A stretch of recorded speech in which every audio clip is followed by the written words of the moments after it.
Hey everyone!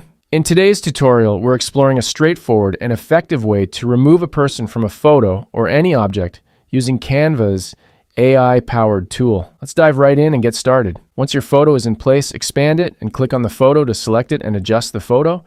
You'll see an Edit Photo button at the photo's top. Click on this to open the photo editing options. In the editing menu, look for the Tools section and select Magic Eraser. This is Canva's AI tool designed to help you remove unwanted elements from your photos seamlessly. Before you start erasing, adjust the brush size to fit the area you're working on. This gives you better control over the erasing process. Now gently brush over the person you want to remove from the photo. The key here is patience. Take your time for the best results. Once you start erasing, wait for the AI to process the changes. Review the photo after the AI has processed your edits to ensure you're happy with how it looks.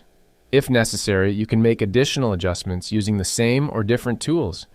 When you're satisfied with the edited photo, simply download it by clicking the Download button at the top right corner. And there you have it.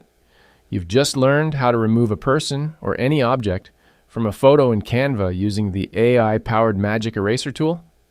If you found this tutorial helpful, please give us a thumbs up, share with friends, and don't forget to subscribe for more handy tips and tricks. Thanks for watching. Have a fantastic day and happy editing.